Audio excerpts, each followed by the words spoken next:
Alright, so now we got solving absolute value equations. We talked about absolute values, we've solved equations, now we just got to solve equations with the absolute values in them, right?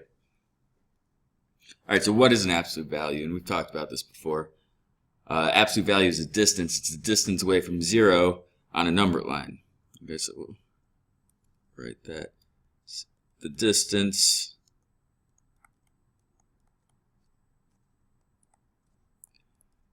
from 0 on a number line.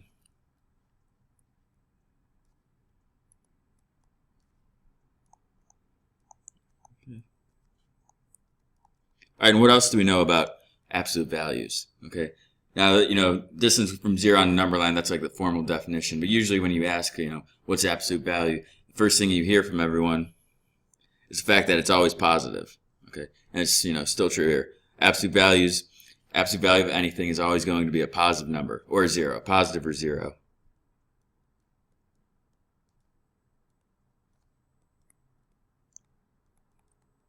Okay. Oops.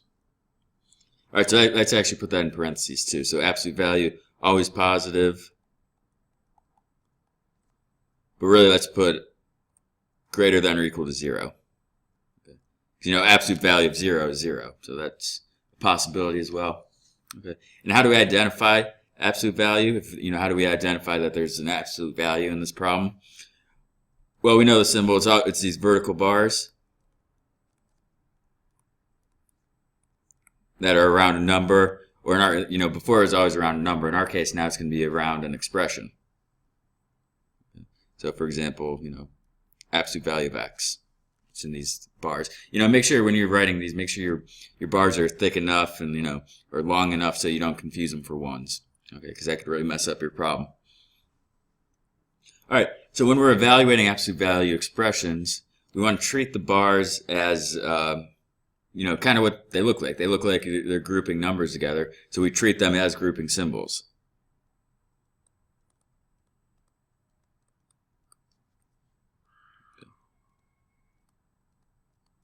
Okay. And I'm going to put a little asterisk next to that. So we do treat them as grouping symbols, and the fact that we're supposed to evaluate whatever's inside them first, or separately, really. But there's one key thing we don't want to do when we're doing this, and we'll get to that in a second.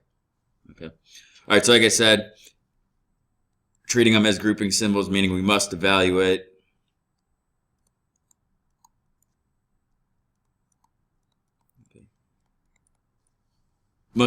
anything inside the bars first. Oops. Okay. And so when I refer to them, I just refer to, I just say the word the bars.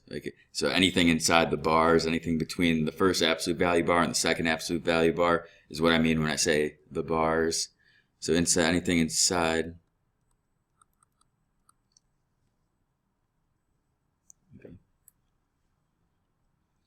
All right, and then what's that asterisk for? Now let me finish writing this. It must evaluate anything inside the bars first.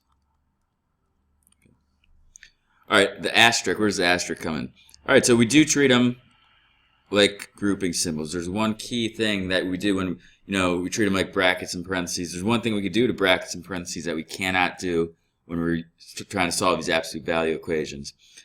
And that is that we cannot distribute through the absolute value bars. Okay. So if I'm going to write this big, do not distribute through.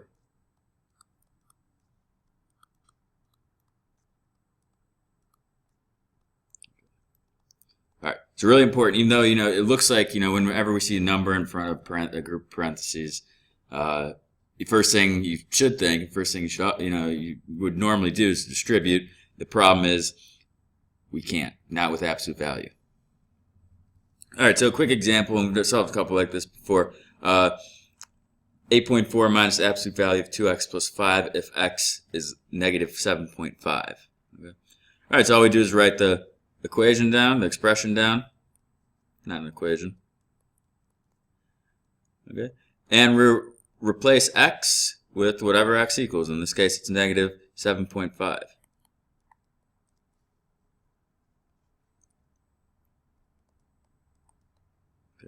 And again, very important to make sure that doesn't look like a 12 here, and this doesn't look like a 51 at the end.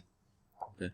All right, when we simplify, 8.4, we got to do everything inside the bars first. So 2 times negative 7.5 plus 5 is negative 10. Okay, so this is 8.4 minus the absolute value of negative 10. Okay. All right, then we all said that absolute value is just, it's a distance away from 0. It's always positive version of the number. Okay, so negative 10 is 10 units away from 0. Okay, it's 10 units to the left of 0, but still 10 units away as a distance. So really, this is 8.4. Instead of minus absolute value of negative 10, it's just going to be minus 10. Okay. Now that first minus was outside the bars, so it won't change. You don't change both of them to plus. Okay. And then your answer to this, and this one was just to show that an answer to a expression with an absolute value bar, it can be positive. Okay, because we had part of this expression wasn't in the absolute value, right? Only this section was the absolute value, so only this section has to be positive, and if that positive value happens to be greater than 8.4, when we evaluate the expression, it's still going to be negative. So you can't get negative answers from absolute value expressions. Okay. All right, now the formal definition of an absolute value equation, or an inequality like this, is that for any real numbers a and b, where b is greater than or equal to 0, then you could say that if the absolute value of a equals b, then it splits into two answers, and we could say that a equals b, or that negative a equals b. Okay. All right, and that's the formal definition. I think that's the definition that was in the book. Okay. Now I like this definition. Obviously, it's a correct definition. I like to change it a little bit though, because I like to, and I say this all the time. I don't care what negative a equals. I only care what positive a equals. So I say, we say that if the absolute value of a equals b, then a equals b. Keep that, and then I change it. Instead of saying negative a equals b, I say positive a equals negative b. Okay, so that's the main statement we're going to use to solve all of these. All right, so let's write down a couple steps that we could use to solve these. Okay. All right, steps 1 and 2. So the order of these steps, the order of any steps are important, obviously. That's why we number them. But, doing this in order is extremely important. Okay. So the first thing you want to do is you want to simplify. Okay. Simplify anything inside or anything outside of the absolute value bars. Okay. Simplify anything inside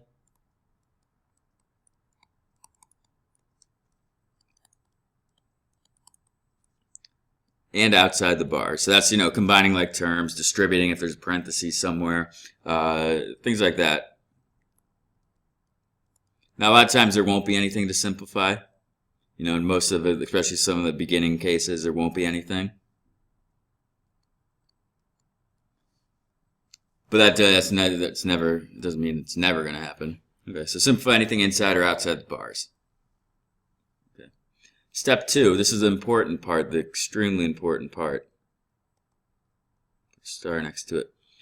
You need to, I just call it isolate the bars. Okay, so anything between those two absolute value bars has to be by itself on one side of the equal sign. Okay, so isolate. Isolate the bars. Okay. Which again, so move anything that's not inside the absolute value bars, move anything to the other side. So whether it's, you keep everything on the left side and move everything else to the right side. If you keep the absolute value bars on the right side, move everything else to the left side.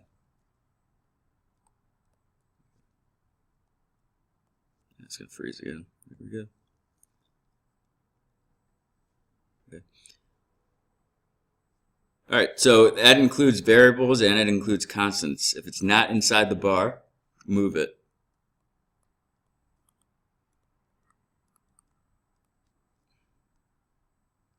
Move everything else to the other side.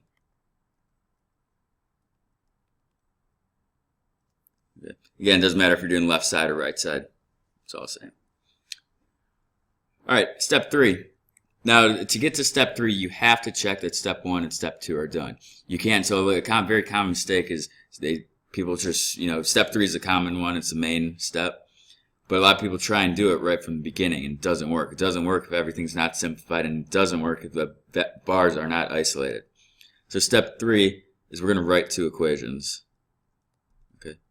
So just like above in our formal definition, what does that keep happening? In the formal definition, it said that if absolute value of A equals B, then A equals B, or A equals negative B. Okay. So that shows us that there's going to be 2 answers to our absolute value equations. Most of the time. Okay. All right, now I'm going to kind of change these steps, and I'm going to erase 4 and 5 for now. Okay. So what 2 equations should we write down, right? Okay. Well, the first equation, and again, this will when I do the examples, this will all come together a little easier. For the first equation, all you do is remove the bars.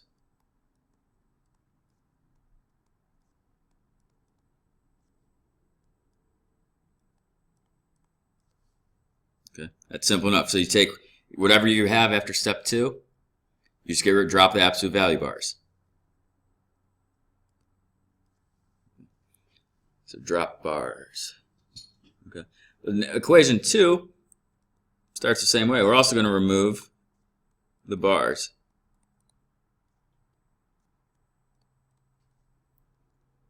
Okay. So equation 1, that's a period after remove the bars. Step 2, there's and after it. So remove the bars in step 1. Step 2, or equation 2, remove the bars and you need to flip all the signs on the other side.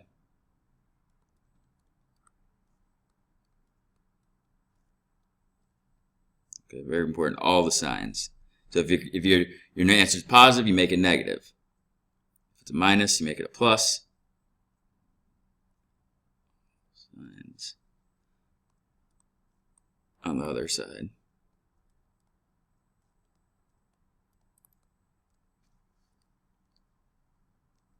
Okay. All right, so what that means, you just drop the bars, and then the whole right side of the equation, or whatever side you're working with, is going to change signs. Just flip everything. All right, going back to step 4. Step 4 is to solve both equations. Okay.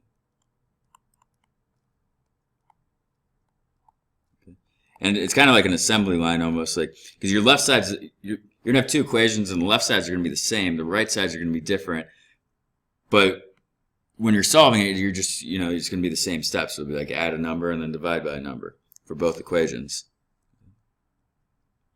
All right, and step 5 is check. And I know most of you probably don't check your answers. Okay. You just trust your mathematical abilities, which is fine. The problem is there's a certain case on here, so I put an asterisk next to check. There's a certain scenario where you have to check. There's a certain scenario where you're going to get 2 answers, but one of the answers is going to be wrong. Okay. So in parentheses, it's this word called extraneous. Okay. So it doesn't mean you did anything wrong. You did all the steps right. You did what you were supposed to do. Just when you plug it back in, it gives you a false statement, and we'll talk about that scenario here on the last page. All right. So 5 steps. Make sure you check 1 and 2 are done before you do step 3. And then 4 and 5, solve and check. All right, so I'm doing a little quick example on the bottom here. Okay. All right, my example is going to be, let's do something easy. Like, the absolute value of x equals 10.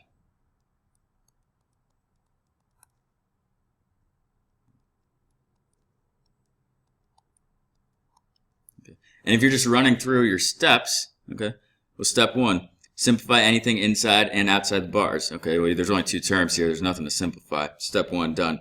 Isolate the bars. Okay. Well, on the left side of the equation, the only thing there is the absolute value bars. So that's already isolated. Okay. Step 3, write two equations. Now I always number them. I number them equation 1. Equation 1, remove the bars. So instead of absolute value of x equals 10, say x equals 10. Equation 2, remove the bars. So again, instead of absolute value of x, it's just x. And then flip all the signs on the other side. Okay, well, instead of 10, it's just going to be negative 10. Solve both equations. They're already solved for. Both say x equals. You're done. Check. Well, we can check real quick. Absolute value of 10 is 10. The absolute value of negative 10 is 10. Okay, so both of these work. And those are your two answers. Okay, so again, normally you solve an equation, and, for it to be a function, you always say there's only going to be one answer. Okay, except when there's no solution or infinite solutions. But most of the time it's just one. When you're solving a normal equation, it's just one. In this case, we have two. All right, let's do some practice problems. Okay. And, keep those steps out to make sure we're following them. Okay. All right, absolute value of x plus 12 equals 9. Okay. Nothing to simplify. Absolute value bars are by themselves, meaning it's the only thing on one side of the equation. So all we have to do is write two equations and solve. Okay. So again, I always number them. First equation, drop the bars. X plus 12 equals 9. Second equation, drop the bars. X plus 12 equals, flip the sign, negative 9. And that's all it is. That's two equations. You just change the sign on one of them. All right, so like I said, it's like an assembly line here. We're just going to subtract 12 on each side. You do it both equations at once if you want. Left with x equals negative 3. And you're left with x equals negative 21. Okay. Now those answers seem weird. They're kind of far apart from each other, but of course you could always check it. Plug in negative 3. Negative 3 plus 12 is 9. Absolute value of 9 is 9. Plug in negative 21. Negative 21 plus 12 is negative 9. And the absolute value of negative 9 is positive 9. So both of these work. Okay. All right, on the second one, 8 equals the absolute value of y plus 5. Okay. All right, now it's a symmetric property. You could flip anything. I think of it like a cartoon, like a cartoon character spinning a sign around. You could just spin this thing around. Instead of 8 equals y plus 5, you could say y plus 5, absolute value of y plus 5 equals 8.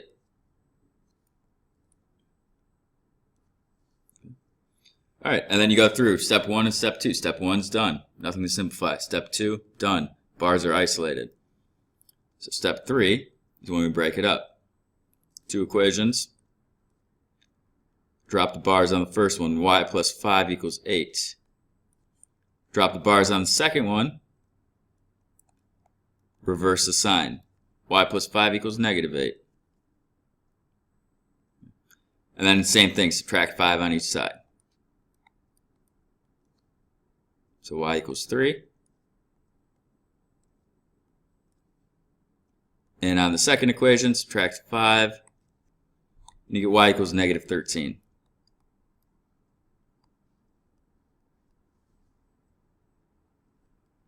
Okay. All right, the third one's, we're going to have to do step 1 and step 2. Or we're going to have to do step 2. Not really step 1. Okay. So the absolute value bars in this case, so there's nothing to simplify. Okay. Well, I guess we could distribute, right? But we can't. We know we can't distribute that 3 up front. Okay, it's not, we think of them as grouping, but we can't treat them exactly. So you cannot distribute that 3. Okay. What we're trying to do is we're trying to isolate this absolute value bars. Okay, there's nothing to simplify. All right, remember when we're trying to isolate a variable, or in this case we're isolating an entire expression, you start furthest away from the expression, kind of like in a reverse order of operations type thing. So we can't deal with this 3 out front yet, but we can deal with this 5. Okay, so we could add 5 to both sides.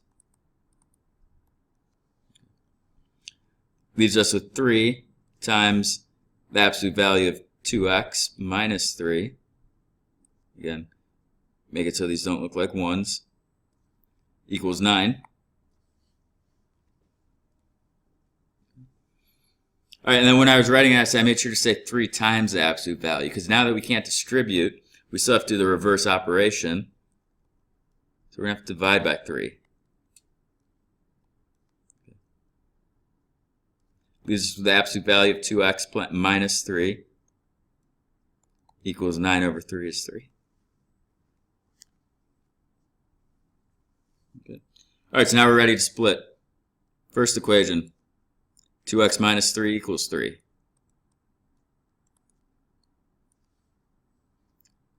Second equation, 2x minus 3 equals negative 3. Okay. So left sides are the same, right sides are different. When we solve them, we're going to do the same steps. Okay. Both of them, you're going to add 3, divide by 2. Okay. Add 3 here, 2x equals 6. I'll skip some steps for time. Divide by 2, x equals 3.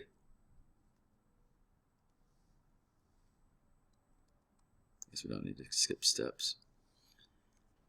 All right, same thing in the second equation. Add 3. Okay. You end up with 2x. Well, negative 3 plus 3 is nothing, except you can't have nothing. You can't just get rid of it like we can't do it over here. So what you actually should put is you should put 0. So 2x equals 0. Now when you divide by 2, 0 divided by 2 is 0. So your two answers are x equals 3 and x equals 0. Okay. All right, now there's a couple special cases when you're doing absolute value equations. Okay, and one of them involves that asterisk we put next to the check step. Okay. All right, solve this one. It's like the previous one where we have to isolate the absolute value bars. So we're trying to get this by itself. Okay. Which means we're going to have to subtract 8.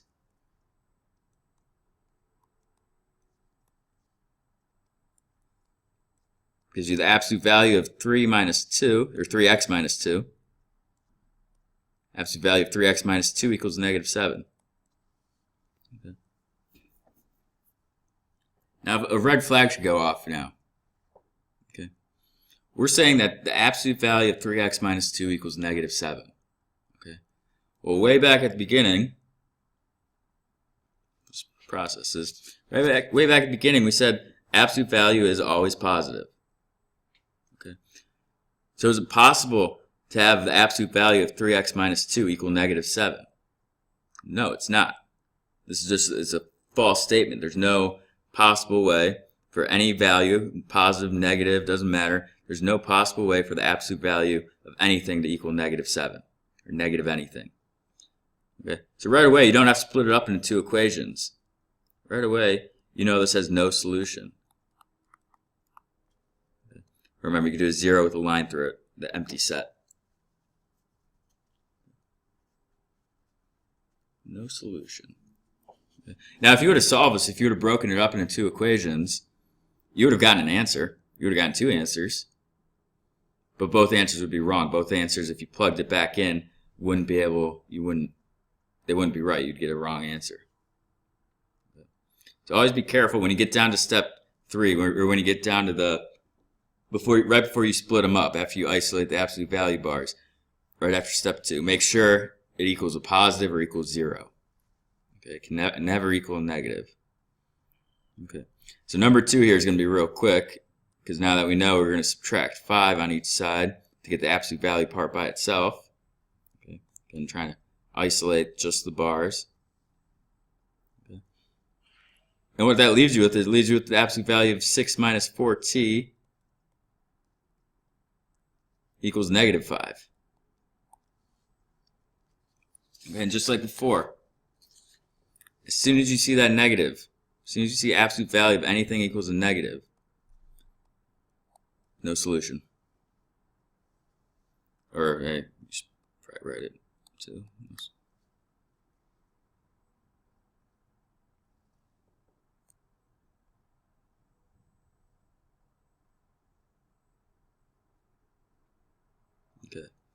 All right. Part 3. This is that asterisk that we put next to check. Okay, so you should check all your answers in math, right? I mean, it's pretty easy to do, but especially these. Okay. So how do we know if we need to check? Okay, you check if you have more than one variable, and one of them is inside the absolute value, and one of them is outside the absolute value. Okay. So check if multiple variables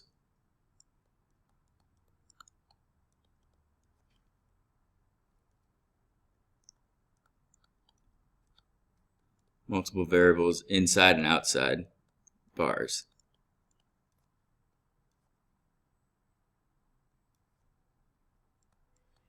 So just like in this case we have an x that is inside an absolute value bars. And then on the other side you have a 4x that's outside of absolute value bars. Now what's going to happen here is, like I said, you're going to get two answers. One of your answers is going to be wrong. Alright, but let's solve it. You solve it the same way, okay? Step 1, simplify anything you can. Already done. Step 2, isolate the absolute value bars. Well, that's already done. They're the only thing on the left side. So now we move on to step 3, which says we can split these up. Two equations. Drop the bars in the first. X plus 10 equals 4x minus 8. Second equation. Drop the bars. X plus 10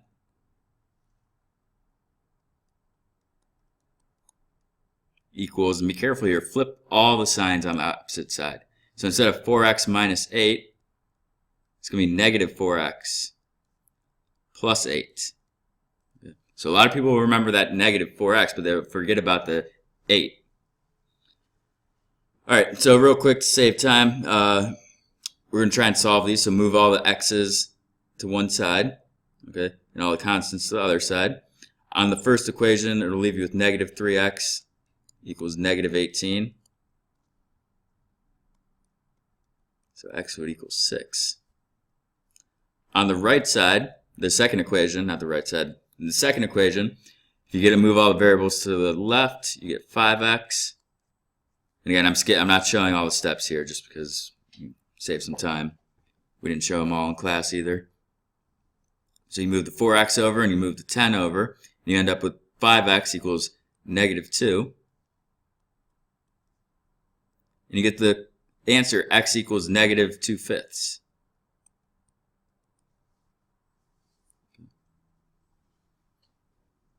And we didn't quite finish this in class, but we ended with one of these is wrong. So which one is wrong? Okay. If you want to take a second or pause the video, I'm going to say which one's wrong. We didn't get to this in class, but we'll say it here. All right, well, we got two answers. We got 6 and negative 2/5. If you plug in 6 for x, okay, so you plug 6 back in. So you check your answer. Okay. You end up with the absolute value of 6 plus 10 equals 4 times 6 minus 8. Well, if you simplify that, you end up with 16 equals 16. Which obviously is true. It's correct. In the second one, okay, we check there. So we plug in negative 2/5. Negative 2/5 is 0.4. Negative 0.4. So I don't like decimals, but I'll use a decimal here. Negative 0.4 plus 10 equals negative 4. Oh wait, I'm plugging wrong one. So you got negative 0.4, absolute value of negative 0.4 plus 10 equals 4 times 0.4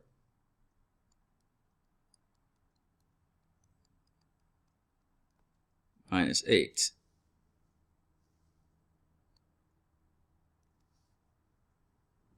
That's bad 8. Oh, and it should be negative 0.4.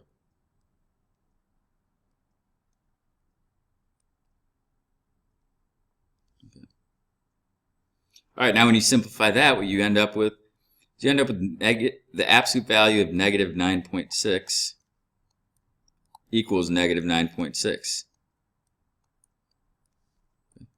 Now you might immediately think, okay, that's true. Negative 9.6 on the left, negative 9.6 on the right. The problem is it's the absolute value.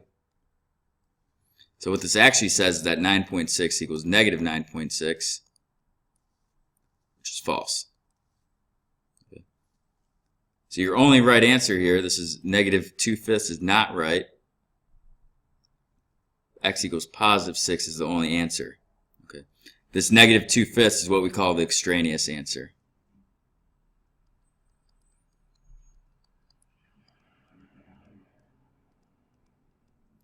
Okay. All right, and we didn't get to the fourth one. We'll do that tomorrow. All right. So the homework, the homework for tonight was this last page. There's no extraneous ones on here. There might be some no solutions, but there's nothing extraneous, so you can still do that. All right. All right, well, good luck, and we'll see everyone tomorrow.